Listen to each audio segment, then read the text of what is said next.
Okay, video number 2. Here we go. We just finished on dereferencing, so hopefully you just watched that video. And now I'm going to do a video on both on arrays and on pointer arithmetic, because the way I've presented these concepts, they're pretty related. So arrays, we've talked about this point in class already, that arrays lie in contiguous memory. Meaning, and someone said, what does contiguous mean? And we say, well, consecutive, or there's no gaps in the memory. So you can know the address of everywhere in the array. Let's do this.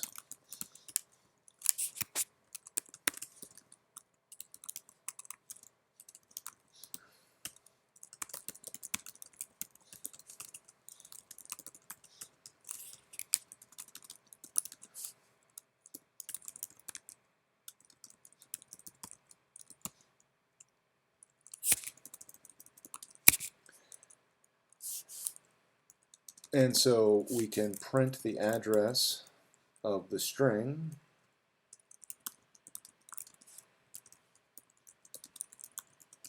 And so really str is a pointer, and it's pointing to 12 consecutive bytes of memory. And the reason I say 12 is because there's a 12 right there.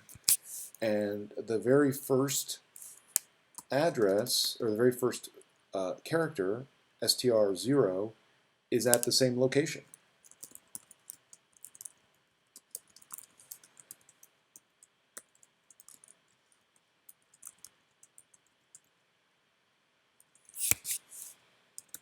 And string 1 is going to be at the very next byte.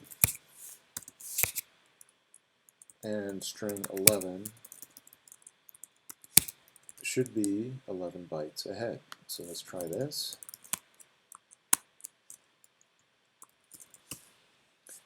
And so string, which is a pointer, points to these 12 bytes. It's at location BDC, and string 0 is also at BDC, and string 1 is at BDD, and string 11 is at BE7. Well, is that right? I think it is, because if we were 16 bytes ahead, we'd go to BEC, and then we've subtracted some amount off. Let's try. If we do 16 characters,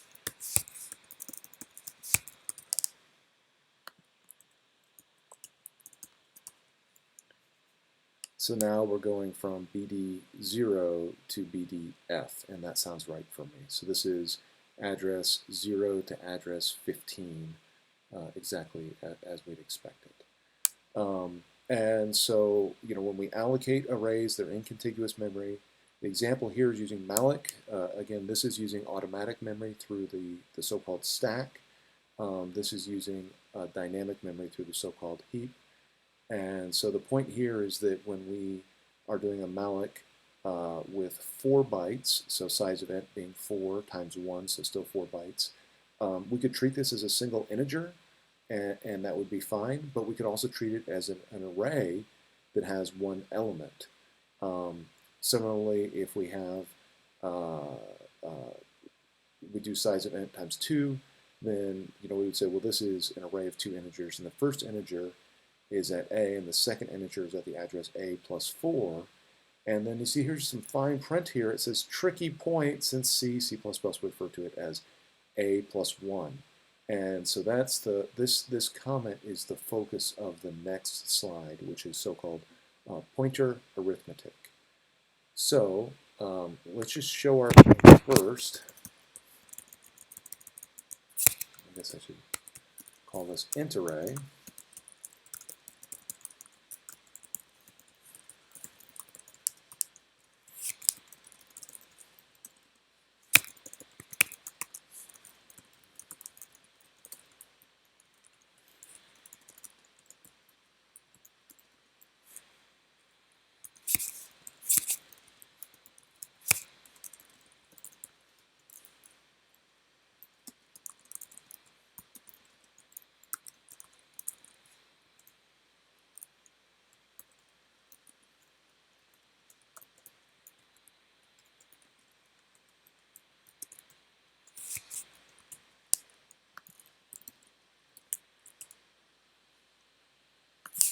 And you can see it's complained at me here and said, you wanted to call malloc, and we haven't really talked about the pound sign includes yet, aside from me just saying it's this thing you need and we'll talk about later.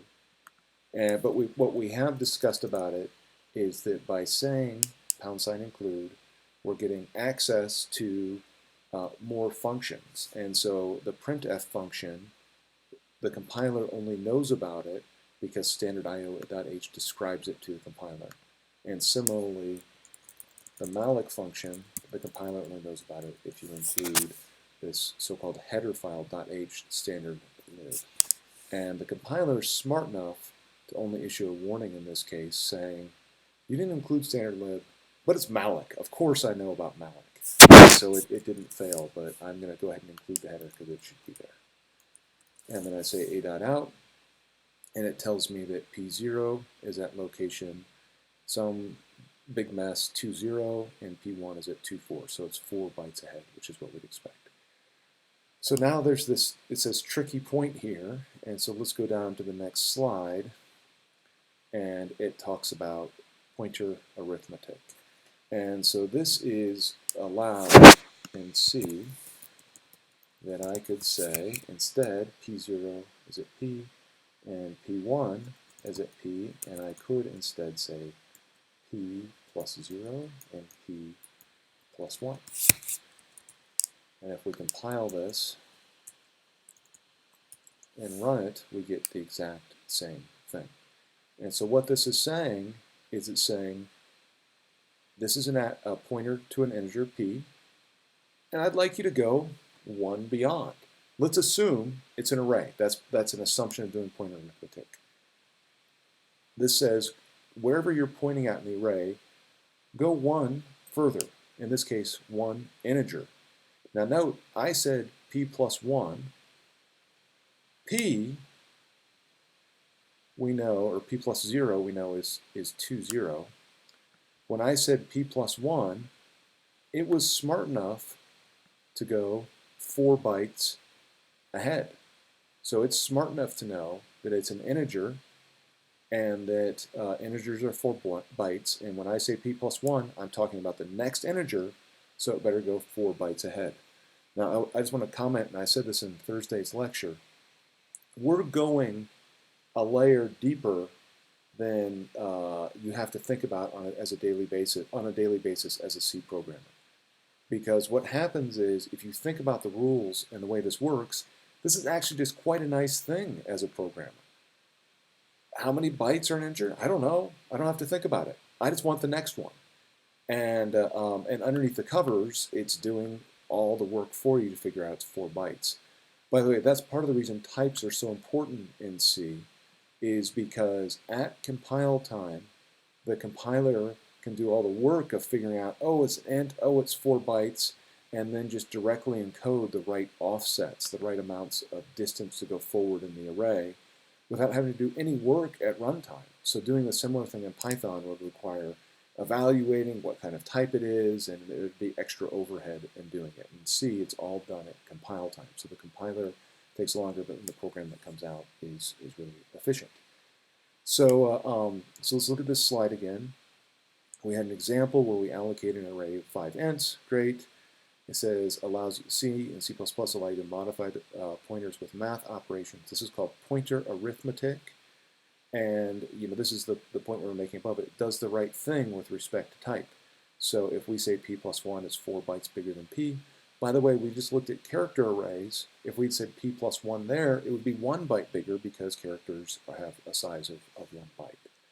So this is really important here. So probably a bad slide by me because you never put the most important thing at the bottom.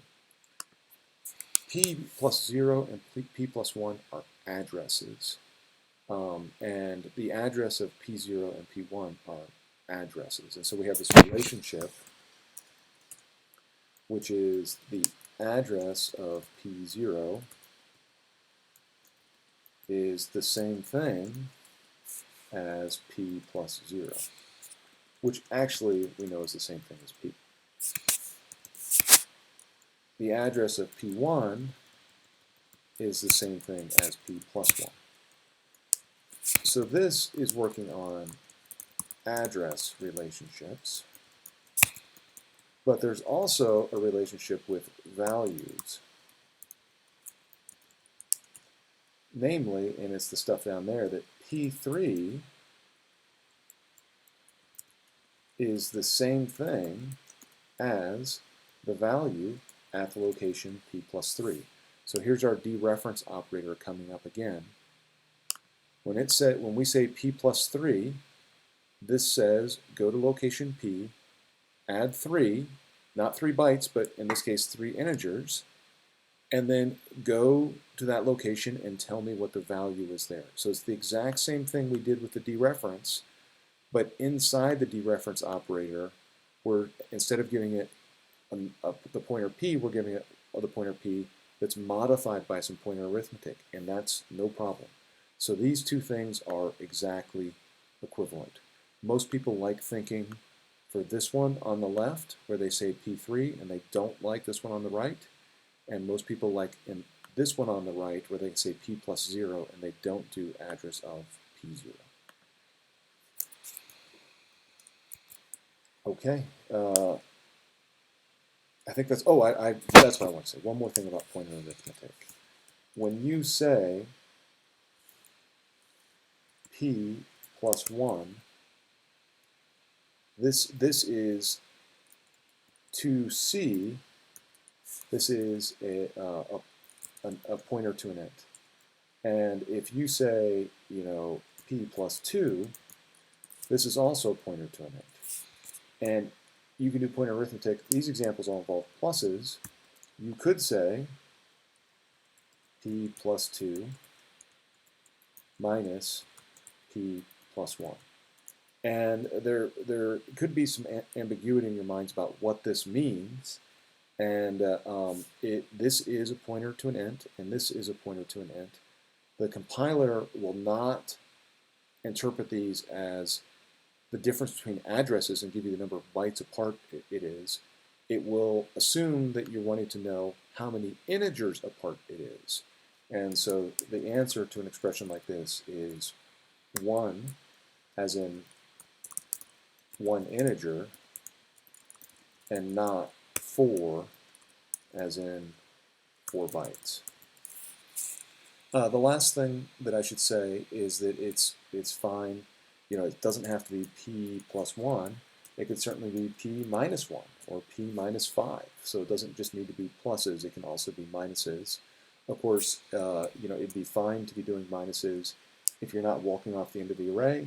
If you are going off the end of the array, you'd have all the same problems from the video that I posted to start this lecture about walking off the end, except for just be going to the front. And so let me just show that above. Let me comment all this out.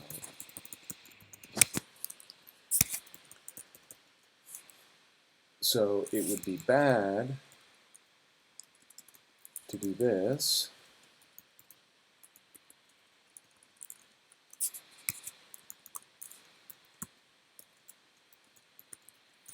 because we'd be walking into memory that we shouldn't be walking into.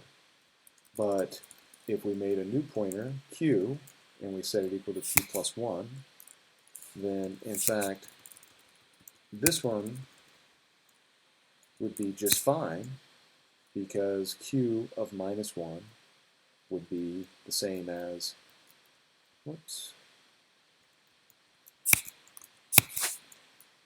Q of minus 1. Uh-oh, I've messed up my example. That would have been, that's what I meant above. Because this is a value, and I'm trying to print a value. If I wanted to do P of minus 1, I should have treated it as a pointer and done that. Which is, this would be fine. I mean, this isn't doing anything with the pointer. It's just saying, here's what the pointer is. It could be a pointer that we have no intention of actually looking up. And so we can have pointers that, I can tell you, don't go to hotel room 500. And that's not going to cause a crash just to utter the name of a hotel room that you shouldn't visit. This isn't a Lord Voldemort situation. So, we can say whatever pointers we want, but it's when we actually go and try to look up their values that we could get into trouble. So this one would be an inappropriate value to look up, in the same way it was wrong to go to A3 in the example we had before. This one here is fine because, you know, P may have some value like 8,000, and so that would mean that P0 would also be at 8,000 and P1 would be at 8,004, and would be setting then Q to be pointing at 8,004, and then as we're evaluating Q minus 1, it would be back at 8,000, and we would just get a 4. So let's run this, and I think when we do, let's hope we don't get a crash right here where we print P of minus 1, and then we believe when we look at Q of minus 1, we're going to get a 4. So here we go.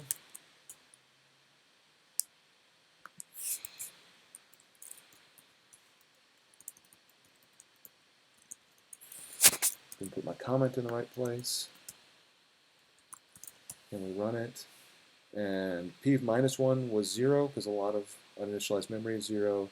P minus 1 had some address, and it was an address that looks like we went to this address here, which was 20, and we subtracted 4 bytes. And sure, that seems like that's what the address should be, and there's a 0 there, but we probably shouldn't be dealing with it. And Q of minus 1 was 4, and that was fine. Okay, I guess the next video will be on everyone's least favorite topic, pointers to pointers.